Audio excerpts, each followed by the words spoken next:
Nah, di sesi ke-6 ini ekosistem CRM, di mana kita akan membelajar tentang banyak hal gitu ya.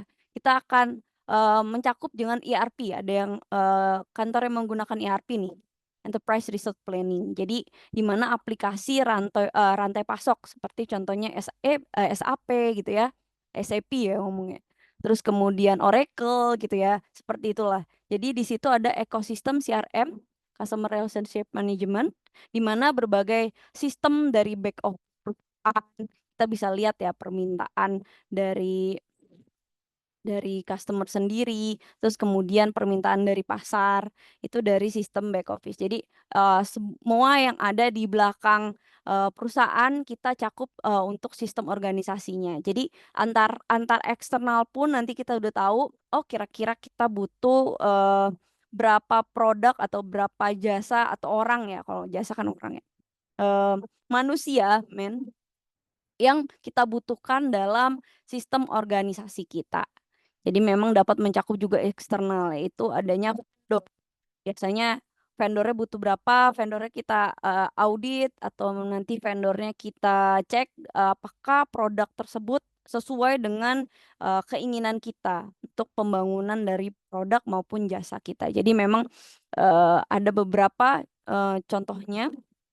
Nah, realita di CRM ini adalah ekosistem yang harus diterapkan dari perusahaan secara luas, yang mencakup pelanggan, pemasok ya atau vendor tadi ya, atau supplier, karyawannya sendiri dan pemegang saham atau stakeholder-nya. Nah, jadi memang realita di CRM ini sebenarnya nggak cuma pelanggan, padahal namanya customer, tapi kita juga melihat keinginan karyawannya, kita juga melihat keinginan pemasok atau vendornya atau suppliernya dan memang keinginan pemegang saham. Jadi kita di tengah-tengah nih. Sebenarnya perusahaan ini mau mencakup ekosistem yang mana. Jadi memang sebenarnya ini adalah stakeholder di mana ada pelanggan, ada pemasok, karyawan, pemegang saham, direksi dan lain-lain ya sebenarnya. Ini adalah ekosistem dari CRM sendiri. Nah, dari ini saja, sebentar, kayak kecil kalau saya zoom. Oke. Nah, dari ekosistem sendiri, ini ada nanti di ujian mungkin.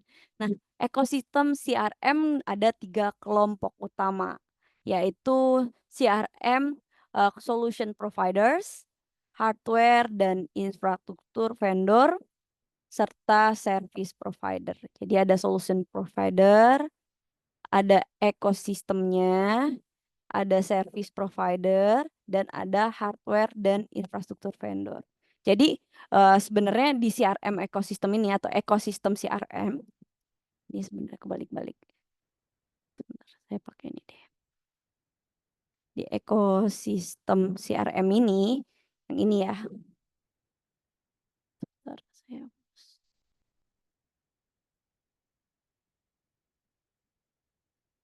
Nah, di dalam sini kita pasti akan menemui banyak ekosistem di dalam sini dan kebagi atas 3 ya.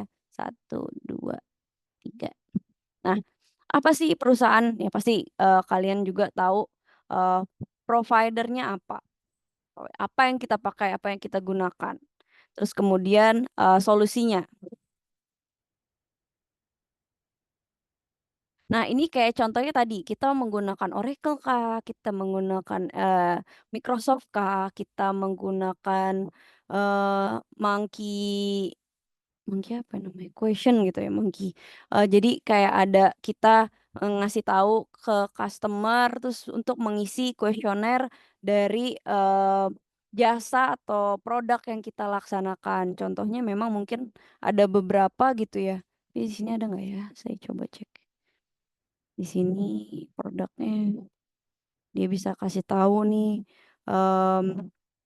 ininya kapan, terus bisa hubungan biasanya banyaknya di makanan maupun jasa. Tapi memang ada beberapa di produk yang oke nanti kalau itu kita kasih garansi ya sekian hari, sekian bulan, sekian biasanya seperti itu. Nanti akan asal jangan struknya hilang seperti itulah. Kemudian service provider. Nah, di service provider ini nanti kita akan lihat dari beberapa provider itu dia punya apa nih, gitu ya. Dia punya service apa, kalau ini solusinya misalkan kalau kita pakai konsultan ya, kalau konsultan kita pakai solusinya dia memberikan solusi, kita harus gimana, terus gimana dia memberikan servis yang baik dan kemudian hardware dan infrastruktur dari vendornya sendiri. Jadi memang, mereka punya apa nih, dan ini adalah CRM ekosistem, nanti di belakangnya ada artinya. Nah, untuk, provider ini ya tadi saya ceritakan misalkan untuk, perusahaan punya apa sih providernya, misalkan Oracle, SAP ya, Microsoft tadi ya saya udah ceritakan dan lain sebagainya. Jadi sebenarnya, di CRM ini, masuk juga ke ranah IT gitu ya. Tapi, IT itu bukan bagian dari CRM, tapi IT itu hanya membantu, eee, customer relationship management agar kita tahu nih, oh customer udah ke arah mana, dia apakah kurang suka, misalkan terlalu manis, terlalu asin dari makanannya atau mungkin jasanya kurang baik atau seperti apa. Jadi memang enterprise CRM ada contohnya di sini, CRM solution ini, kebagi yang CRM solution provider kebagi atas 3 ya. Ada enterprise CRM suite, ada mid-market CRM suite dan CRM specialty tools. Jadi solusi ini untuk, perusahaan skala besar, omsetnya di atas $1 juta atau karyawannya lebih dari 1.000 gitu ya. Jadi memang, biasanya ini seperti Oracle kalau ada yang memang kerja di pabrik atau mungkin kerja untuk yang, seperti produk-produk besar yang kemarin saya ceritakan ada Rinso, itu sampai ke luar negeri gitu ya, Indomie gitu ya. Memang itu untuk produk ya kayak Apple, Samsung, itu memang menggunakan, sistem-sistem mungkin Microsoft, mungkin SAP, mungkin Oracle, kita nggak tahu ya karena kita bukan bekerja di situ, tapi, rata-rata omset mereka di atas $1 juta dan karyawan lebih dari 1.000, biasanya pakai enterprise CRM suite. Nah, di sini memang, nanti bisa cari-cari sendiri karena memang ada legalnya ya. Jadi, kita bisa cari menggunakan Oracle atau SAP atau Microsoft, mereka punya, sesuatu produk tertentu gitu. Jadi memang, oh ini buat yang khusus ini. Jadi mereka nanti kita lihat nih barang pergerakannya udah sampai mana atau mungkin jasanya udah, seperti misalkan, Gojek ya, dulu Gojek itu juga lebih dari karyawannya, karena karyawan panggilan ya ojek-ojek itu ya. Nah itu dia juga menggunakan, provider tersendiri gitu, saya nggak tahu, saya nggak pernah di situ juga, tapi memang mereka menggunakan sistem tersendiri gitu ya. Nah ada Mind Market CRM Suite, untuk, solusi yang ditunjukkan karyawan menengah. Jadi omsetnya ya kurang dari 1 juta, karyawannya juga kurang dari 1.000 orang. Tapi biasanya untuk, solusi-solusi khusus ya yang ditawarkan, yang khusus memang kalau kita sebagai IT atau SI ya biasanya misalkan ya, di SAP ini ada sistem, terus nanti kita ada technical sendiri. Technical, gimana ya, ini technical lah ya, technical, eee, technical sendiri untuk vendor memberikan, sesuai dengan apa yang kita butuhkan. Misalkan dia punya aplikasi cuman kayak, Zoom misalkan, Zoom seperti ini ya. Zoom, pada dasarnya seperti ini, tapi nanti dia bisa link, "Ah, kita maunya kayak gini nih." Jadi nanti ada grup-grup. Nah, kalau misalkan kita bayar, kita pengen teliti mau sesuai dengan, fungsi kita gitu ya misalkan. Nah, itu mereka tawarkan dengan sesuai kemampuan kita. Jadi mereka riset dulu, sesuai custom-custom kita. Jadi kita prepare untuk, gimana sih sistem yang kita gunakan. Biasanya rata-rata di perusahaan tuh, eee, memang custom gitu, karena nggak semua, mmm, sistem itu sesuai dengan perusahaan kita gitu ya. Jadi memang targetnya gimana dan itu biasanya kustomisasi, ya. Biasanya banyaknya sih, orang pada pakai ini gitu ya. Tapi kalau udah besar biasanya memang mereka jangkauannya, eee, mereka analisa tersebut untuk masuk di solusi mereka gitu. Jadi ya begitulah kalau perusahaan saya juga itu rahasia perusahaan ya, saya juga nggak bisa share banyak-banyak, tapi biasanya kita pakai kayak gitu. Nah kemudian untuk vendor hardware sendiri dan infrastruktur, ada hardware dan infrastruktur vendors. Nah, untuk kebutuhan aplikasi CRM, jadi CRM ini sebenarnya aplikasi gitu, nggak cuman Google Form aja ya, tapi memang mereka punya aplikasi nge-link gitu ya. Eh, Mungkin ada beberapa aplikasi yang langsung spesifik gitu. Oh, langsung kebutuhannya ke call center. Contohnya, mungkin kalau yang sekarang kita udah lihat ya, kita beli online, mereka lebih prepare ya untuk apa ya, softwarenya ya.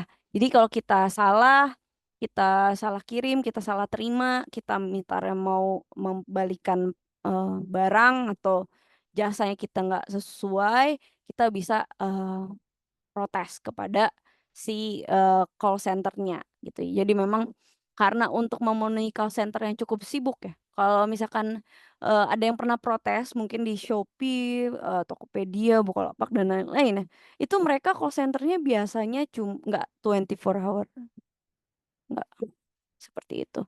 Jadi mereka pakai mungkin AI, mungkin ada suatu sistem sendiri gitu ya, seperti AI yang kita tanya nanti dia jawab gitu. Jadi nggak semuanya 24 jam, tapi kalau pas saya cek juga aneh sih, kadang sekarang masih kurang, eee, saya bilang kayak, "Saya butuh ini kurang saya mau balikan." Balikan dia, pemahamannya adalah, eee, misalnya tukar barang, mereka balikan, langsung membalikan, harga misalkan, kita ngomong apa dia langsung nanyanya ke yang lain gitu. Jadi, memang masih untuk, karena memang, call center ini kalau untuk perusahaan-perusahaan yang lumayan itu memang cukup sibuk untuk, di jam kerjanya gitu. Biasanya 8 to 5 atau mungkin 9 to 6 gitu. Biasanya mereka di jam 9 sampai jam 6.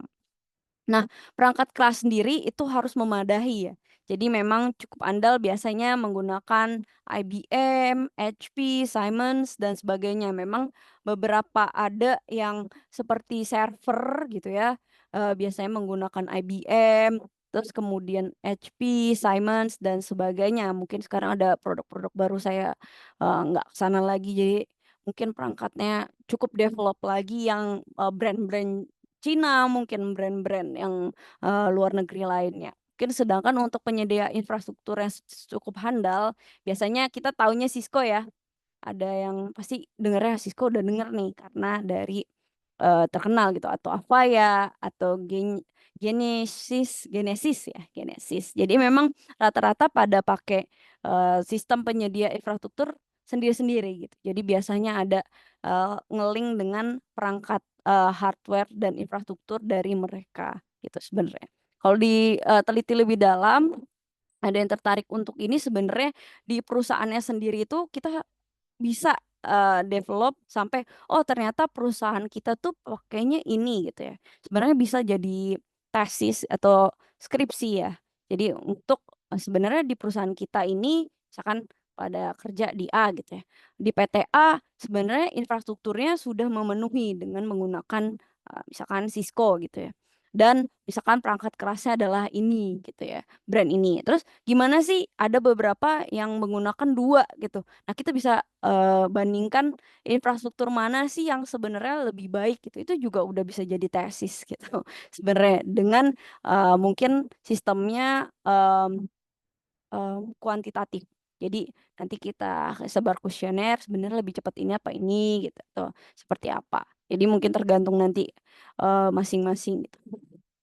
Nah, kemudian untuk, service provider, nah provider ini ada satu faktor khusus kritis ya.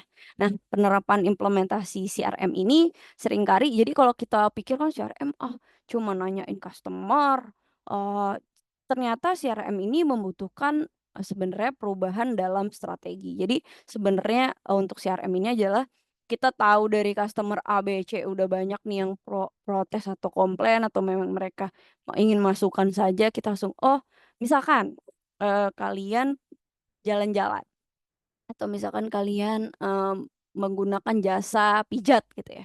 Kan misalkan dikasih kuesioner, "Gimana jasa pijat A, jasa pijat B dengan ini?" Terus misalkan, kamarnya kurang bersih atau apa, kita jujur aja kan. itu mereka nanti akan masuk ke dalam strategi mereka, "Oh, kamarnya harusnya seperti ini, apa ada masukan?" Gitu kan. Nah, nanti harus, kita bikin strateginya seperti ini gitu. Jadi, untuk memperbaiki, bisnis proses kita juga. Jadi bisnis proses juga, misalkan nih ya, suatu ada yang kerja di ini kan kemarin, rumah sakit. Rumah sakit kalau kita pikir-pikir di daerah masih sepi ya, nggak banyak orang, tapi kalau di Jakarta nunggu misalkan kita datang jam 5 subuh, kita mau make BPJS, kita akan masuk jam 2 baru ketemu dokter, jam 2 siang gitu. Jadi memang sekarang bisnis prosesnya diubah gitu. Jadi kayak di rumah sakit di Jakarta itu, kita masuk dulu ada yang ngantri, jadi ngantrinya satu-satu, step-step, cek darah dulu, tensi, terus nanti, oke cek tensi sudah, nanti dikirim lagi ke cek darah atau apa gitu ya. Terus habis itu baru, ditanya jawab, itu baru ke dokternya. Jadi itu untuk, membuat perasaan si pelanggan itu, "Oh, kita udah ada step by step nih, kita udah ada perjalanan nih untuk sampai ke dokter ya," padahal sebenarnya lama banget gitu. Sebenarnya kesel banget itu, tapi kalau kita langsung nungguin ke dokternya, kita belum maju-maju dari jam, 5 pagi sampai jam 2 itu pasti pelanggan akan, mmm, marah-marah gitu ya. Itu makanya bisnis prosesnya diubah. Mungkin nggak langsung manggil ke dokter nanti semuanya, tapi step by step mungkin cek darah dulu, nanti cek apa dulu gitu. Jadi memang, perubahan bisnis proses. Kemudian untuk struktur organisasi pun pasti diubah. Ada beberapa mungkin yang tadinya, "Ih gimana sih, kok nggak ada K3-nya?" Gitu misalkan. "Ini kok kotor banget, jorok banget sih rumah sakit," misalkan contoh seperti itu. Atau mungkin di perusahaan, "Kok kotor banget sih, WC-nya, toiletnya." Akhirnya ada penambahan struktur organisasi dari eksternal mungkin ya outsourcing, adanya OB gitu ya. Itu adalah, eee tambahan lagi itu dari CRM ini dan ada skill dan struktur teknisnya. Nah, itu ada beberapa tergantung perusahaan masing-masing. Jadi ini kita pikir-pikir, oh kira-kira nih untuk, perusahaan bisnis prosesnya kita musti tambahin nih, kalau kayak gini kurang nih, ada yang kurang, kita musti perbaiki, ada struktur organisasi yang kurang, kita bisa bagi 2 atau misalkan kita seperti apa. Jadi tergantung perusahaan masing-masing. Dan kemampuan perusahaan juga, menentukan keberhasilan dan kegagalan implementasi. Jadi memang sebenarnya provider ini hanya support gitu ya. Contohnya kayak McKinsey, Papers, dan Rogers. Jadi ini kayak ada yang pernah dengar kan yang Five Big. Itu jadi McKinsey ini memang, bisnis consulting. Jadi perbaikan-perbaikan untuk pelanggan gitu ya. Jadi memang, khususnya banyaknya memang perusahaan-perusahaan besar gitu ya. Ini mungkin ada beberapa yang, Accenture, BearingPoint, CGCA, IBM, BearingPoint, CGCA, kemudian ada ADM, Asicom, SCSM, terus Unis, Logika, IBM. Jadi memang ada beberapa, kalau memang mau tertarik ke dunia itu ya, jadi di situ ada application consulting, ada business consulting, ada technical consulting, ada outsource service provider. Jadi di sini ada khusus proses-proses bisnis yang, outsourcing, kalau outsource service provider. Mungkin teknikal, kita memang implementasi, unsur-unsur ada teknisnya dan aplikasinya berjalan. Jadi ada infrastrukturnya. Mungkin kalau ada yang bekerja di situ nanti fokusnya ke situ, gitu. Karena kita beda-beda juga ya dari beberapa perusahaan, berbeda-beda. Jadi memang kita ada desain bangun ulang, kita ada prosesnya, gitu ya. Nah, ada beberapa juga yang memang, kita bisa cek ya, berguna untuk analisis, CRM itu. Adanya customer segmentation grouping gitu ya. Misalkan jadi dari analytical CRM ini kita bisa ada customer segmentation grouping, ada pengelompokan customer ya.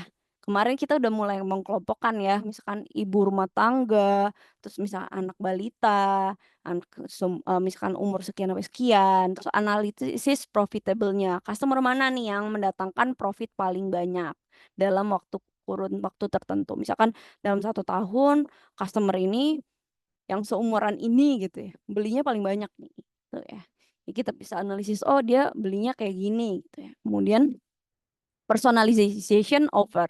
Jadi memang data-data yang berhasil untuk memasarkan ke customer, data-datanya berhasil tuh seperti apa.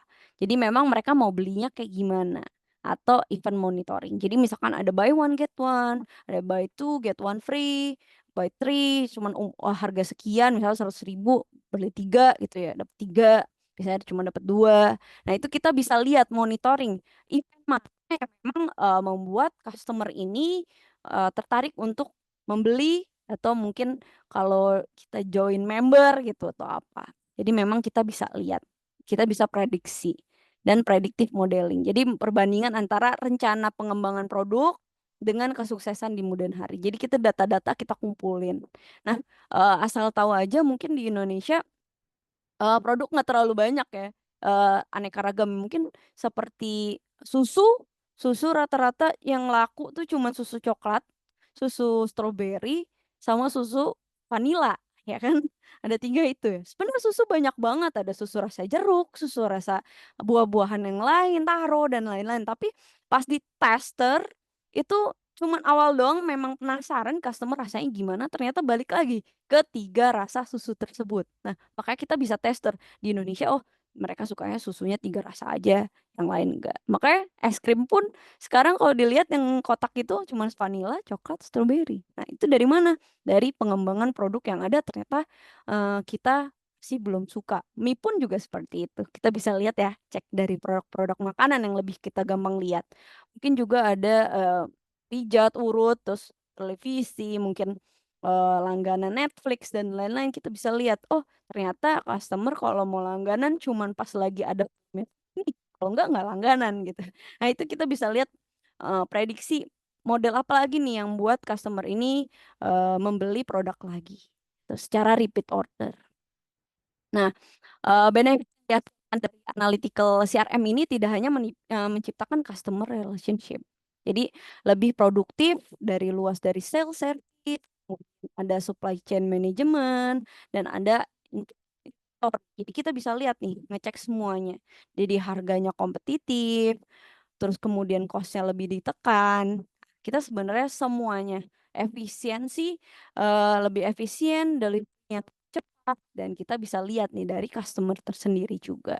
Jadi memang aslinya adalah supply chain management, di dalamnya juga ada CRM itu gitu. Jadi memang kita harus memperhatikan seluruh dari yang dibutuhkan oleh customer. Jadi dari raw material ya, bahan baku, manufaktur, dari supplier sendiri kita cek manufaktur, untuk distributor juga, transportasi, retail location, sampai ke end customer kita. Nah, kita bisa ngecek semuanya, gimana caranya kita analisis dari customer sendiri, tapi bisa bersambung ke seluruhnya. Seperti itu. Nah, mungkin ini pertemuan ke-6. Nanti bentar lagi mungkin habis, kita pertemuan ke-7 ya. Ini kita masuk. Share. Nah, nanti masuk lagi ya, join lagi kalau mati.